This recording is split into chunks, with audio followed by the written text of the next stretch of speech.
O material a seguir é uma videoaula apresentada pela servidora Núbia Michela Clementino da Silva como material de estudos do IFPE para fins de atividades remotas no período de pandemia do Covid-19. Seu uso, sua cópia e ou sua divulgação em parte ou no todo por quaisquer meios existentes somente poderá ser realizado mediante autorização expressa da servidora e do IFPE. Caso contrário, estarão sujeitos às penalidades legais vigentes. Olá, seres que brilham! E aí, tudo bem com vocês? Essa é a terceira parte do capítulo 11. Dessa vez nós vamos tocar no assunto sobre os contratualistas, um debate que insere alguns autores da filosofia nessa discussão de para que mesmo serve o Estado ou por que as pessoas construíram o Estado. Vamos iniciar aqui uma discussão muito interessante e eu espero que vocês aproveitem bastante. Vamos nessa? Meus seres que brilham, antes de a gente falar dos contratualistas, vamos falar sobre esse autor aqui, o Nicolau Maquiavel. Ele é importante porque ele é considerado o pai da ciência política. Inclusive, ele deveria ter entrado na aula anterior, mas para evitar que ela ficasse longa, eu preferi trazê-la a ele aqui para a gente começar o debate sobre ele. Vocês devem já ter visto o Nicolau lá nas aulas de filosofia. Por quê? Porque ele escreveu um livro que é muito potente para pensar a política. Veja, o Nicolau era um diplomata. Ele é um diplomata da sua cidade, que era Florença, que fazia parte do território da Itália. Mas a Itália não estava unificada na época em que ele nasceu. E ele, como diplomata, representando Florença, perto da França e da Espanha, que já estavam unificadas, ele via a fragilidade do seu território, na própria cidade de Florença. Tanto é que Florença passa a ser dominada pelos espanhóis e ele é inclusive preso.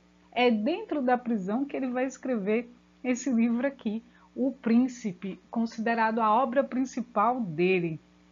Aqui nessa obra, o Nicolau vai colocar para a gente algumas orientações sobre a política, mas não de como a política deveria ser, mas simplesmente do que a política é naquele momento em que ele observa os reis tentando fortalecer as melhores experiências, ou melhor dizendo, dar visibilidade a essas melhores experiências vistas até então.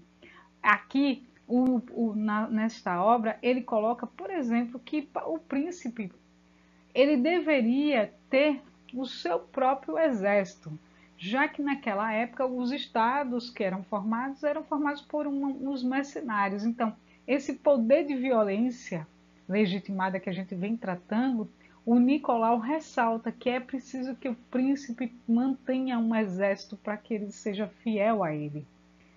Então, ele deveria também se informar sobre os costumes dos povos que habitam os territórios conquistados, lembrando que nesse período há muitas invasões. Então, a formação do Estado nacional, dos Estados modernos, vem a partir de invasões, de violência. E para dominar esses povos, era preciso conhecer muito sobre eles e o príncipe não poderia desprezar os costumes. A outra coisa é que o príncipe precisaria tomar todo o cuidado com os nobres e os poderosos que pudessem vir a se tornar seus rivais. E, claro, o ponto mais polêmico, ele não deveria vacilar quando fosse necessário cometer violências e crueldades contra seus inimigos. Afinal de contas, os fins justificam os meios.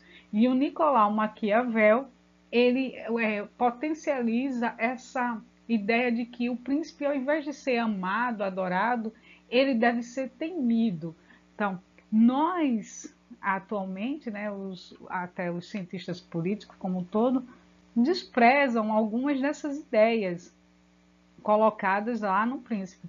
Mas isso não quer dizer que a obra não tenha importância. Aqui o texto coloca que hoje não aceitaremos muitas das orientações que Maquiavel deu em Um Príncipe, como sua defesa do uso da crueldade em várias situações. Mesmo assim, podemos aprender algo com elas.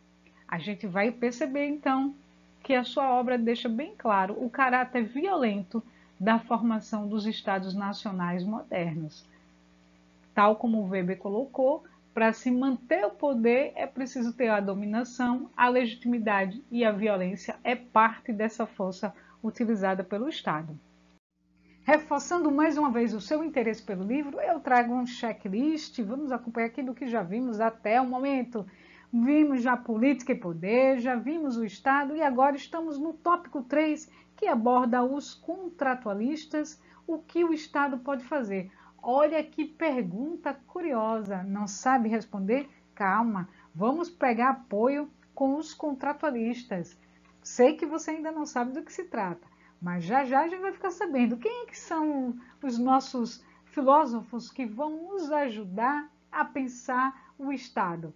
É o Thomas Hobbes, o John Locke e o Jean-Jacques Rousseau. Acompanhem comigo esse debate maravilhoso. Vamos pensar então sobre os contratualistas? O que o Estado pode fazer? Bom, a gente já viu que a origem do Estado ela está na guerra e na conquista. E Maquiavel foi um grande pensador da fundação dos Estados.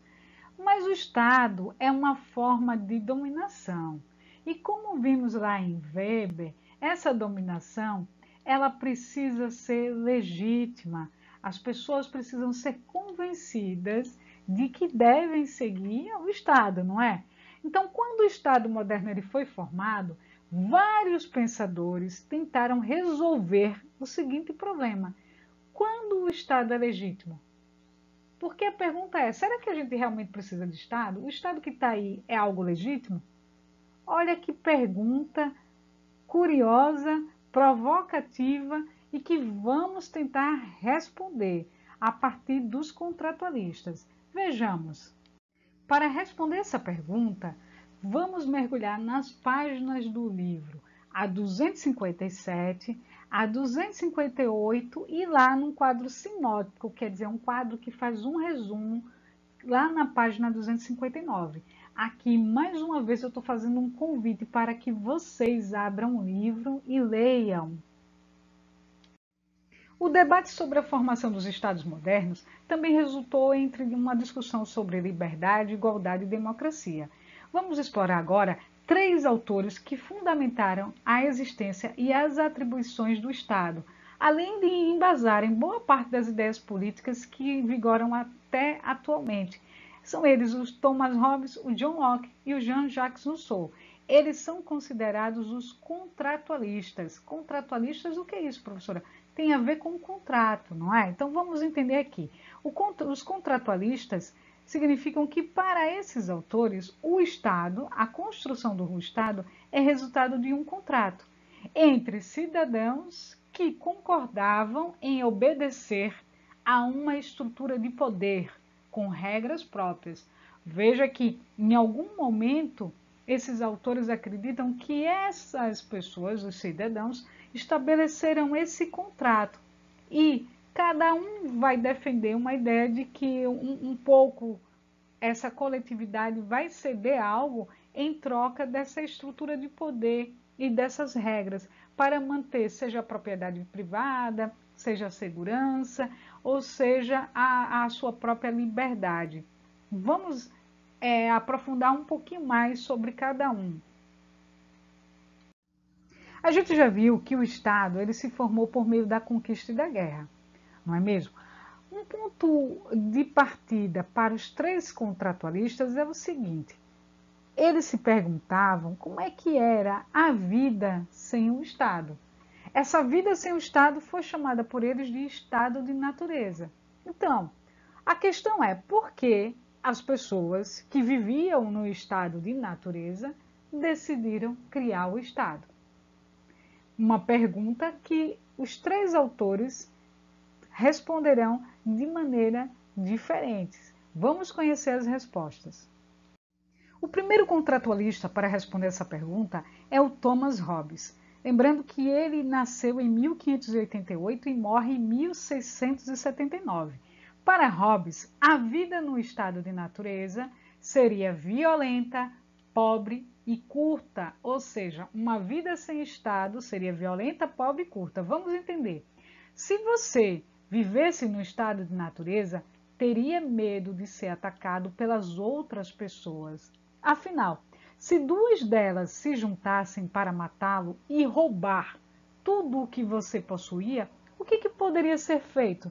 Já que, preste atenção, aqui você não tem onde recorrer, não tem a Polícia Civil, Militar nem a Federal, você não tem o Estado formado. Então, a melhor coisa a fazer seria se armar para se defender.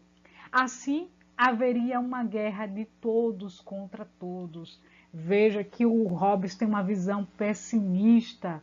Ele diz que o ser humano ele é ruim, na verdade, né? Nesse estado de natureza ele é péssimo. O homem é lobo do homem. Então, ou seja, com medo de ser atacado, ele até ataca antes. Há essa possibilidade. Nessa situação, ninguém teria interesse em trabalhar muito. Por quê? Porque sem poder trabalhar muito para se alimentar e sempre preocupado em fazer guerra contra outras pessoas, não é possível que você conseguisse sobreviver por muito tempo. Veja que caos e que visão pessimista. O que Hobbes está dizendo é que você viveria em constante medo, em ameaça. Então, nessa situação, disse Hobbes, o medo levaria as pessoas a fundar o Estado. Nesse momento, elas abririam mão de sua liberdade e concordariam em obedecer ao Estado. Aqui vamos trazer essa síntese de que no estado de natureza há uma guerra de todos contra todos e, destacando a capa do livro O Leviatã, onde esse monstro que surge aqui no horizonte representa o Estado, mas é um monstro, vamos dizer assim, bonzinho, por quê?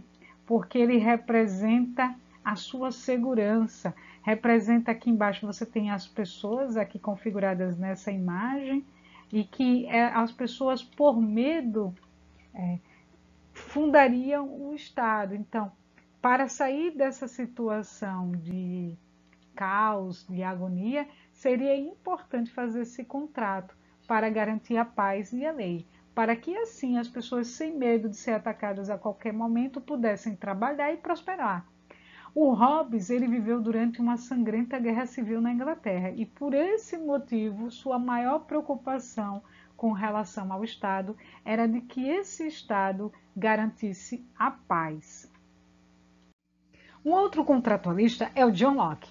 O Locke nasceu em 1632 e morre em 1704, ou seja, depois do Hobbes. Vamos entender que o Locke ele tem até uma visão mais otimista sobre esse estado de natureza. Para ele, as pessoas já seriam livres e já teriam o direito à propriedade do que produzissem. Olha que avanço, vamos entender. Bom, para entender por que esse direito seria reconhecido, vamos supor um exemplo. Quando você cuida de uma plantação, seu trabalho fica misturado à terra. Então, como é possível separar seu trabalho da terra sem destruir a plantação? Aquela plantação é sua.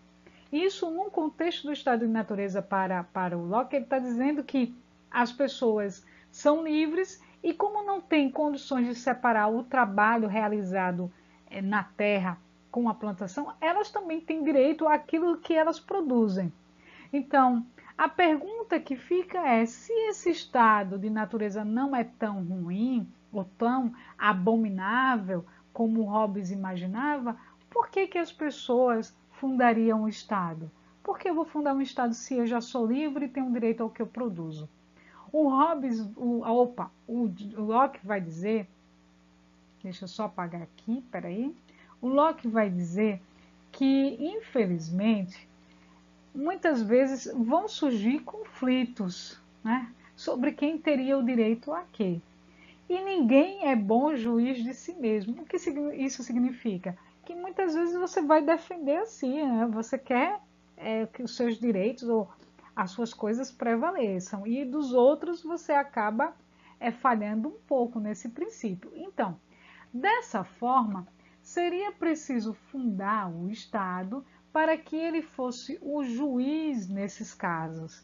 Preste atenção. Então, a ideia de formar o Estado é para que o Estado pudesse ajudar nas soluções dos conflitos. E aqui está a diferença entre Hobbes e Locke.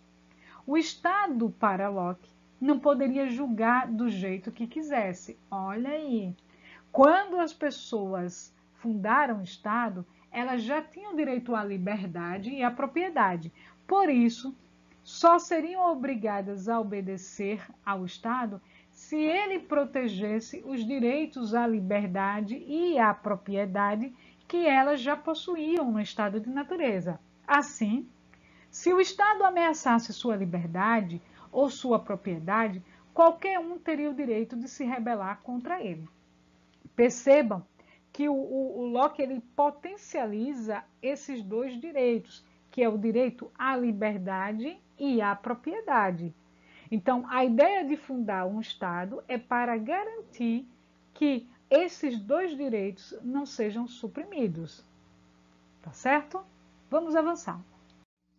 O próximo contratualista é o Jean-Jacques Rousseau. O Rousseau nasceu em 1712 e morre em 1778, ou seja, ele vem posterior ao Locke. Para Rousseau, o estado de natureza era ainda melhor do que na concepção de Locke. Ou seja, o Rousseau tem uma visão mais otimista aí sobre esse homem, sobre esse estado de natureza. Se você vivesse no estado de natureza de Rousseau, seria livre e feliz com o pouco que possuísse. Entretanto, olha aí o problema, o convívio levaria você a se importar cada vez mais com a opinião alheia e a tentar ser melhor que seus semelhantes. Aos poucos, as pessoas deixariam de ser iguais e o golpe final contra a igualdade viria com a invenção da propriedade. Então, após a invenção da propriedade, seria necessário criar o Estado e as leis para protegê-la. Veja que visão totalmente diferente, não é?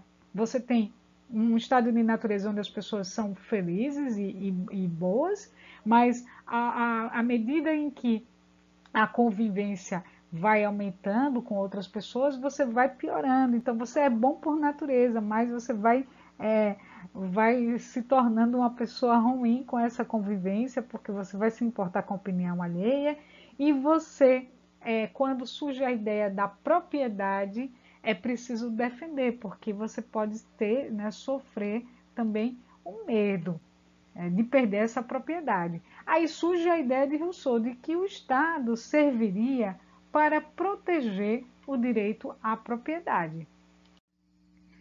Mas aí vem um outro ponto. Mas a perda da liberdade natural do ser humano poderia ao menos ser compensada pela conquista da liberdade do cidadão. Então veja, você vai perder essa liberdade natural e passa a conquistar uma liberdade do cidadão. Significa o quê, professora? Significa que para Rousseau, a única maneira de preservar a liberdade após o surgimento do Estado seria se todos aceitassem entregar os seus direitos uns aos outros. Não é que você vai entregar ao governante, como na concepção do Hobbes, em que a figura do governante ela é maior. Mas para Rousseau você faz um contrato entre você e o outro. Ao fazer esse contrato, o indivíduo não teria interesse em exigir demais das outras pessoas, porque tudo o que exigisse poderia ser exigido dele também. Então, nesse contexto, seria preciso merecer sua liberdade. Então, as pessoas estariam mais preocupadas em merecer sua liberdade, fazendo o quê, professora? Participando da vida política do país e, principalmente, da elaboração das leis. Então, o Estado ele é legítimo quando as leis são criadas pela vontade geral. Aqui o Rousseau tem uma visão já mais avançada dessa coletividade. Então, essa vontade geral, que é a vontade do conjunto dos cidadãos que visam ao bem comum. Então, o Estado ele existe para fazer com que essa vontade geral ela aconteça, ela surja e beneficie o maior número de pessoas. Essa é a visão do Rousseau. Professora, muita informação, não fiquem nervosos. Olha aqui o quadro síntese, olha que coisa linda! Você vai ter aí na página 259 algumas ideias dos contratualistas sendo resumidas para que você possa compreender bem a visão de cada um. Então vamos lá, aqui o livro destaca, por exemplo, como é que seria a vida sem o Estado para o Hobbes. A gente já viu que ela seria violenta e pobre, é uma guerra de todos contra todos. E para o Locke? Bom, nesse estado de natureza, as pessoas já teriam direitos naturais. Lembra, o direito à liberdade e à propriedade já estavam garantidos. Para Rousseau, as pessoas no estado de natureza viveriam livres e se contentariam com muito pouco. Mas então, por que se formaria o Estado? Para o Hobbes, o medo de morrer faria com que as pessoas aceitassem uma autoridade que garantisse a ordem. Já o Locke é que ninguém é bom juiz de si mesmo, então o Estado seria necessário para decidir os conflitos entre as pessoas. Já para o Rousseau, o Estado serve para defender a propriedade. Essa que, infelizmente, é ela que funda a desigualdade entre as pessoas. E a próxima perguntinha importante para a gente compreender é o que as pessoas poderiam esperar do Estado. Bom, o Hobbes estava preocupado que o Estado pudesse garantir a paz e a ordem. Já o Locke é que os direitos e as liberdades individuais fossem preservados. E para Rousseau é que os cidadãos possam participar ativamente das decisões do Estado, em nome do interesse de todos. É aquela ideia da vontade geral. Olha que quadro interessante para que você volte no texto, leia e depois tenta refazer esse quadro mentalmente, e é uma boa síntese para você estudar para o Enem. Meus seres que brilham, chegamos ao final desse tópico. Lembre-se de dar uma olhadinha no seu livro de Sociologia, ele que embasou a nossa videoaula. Missão cumprida por hoje. Namastê, até o nosso próximo encontro. Brilhem!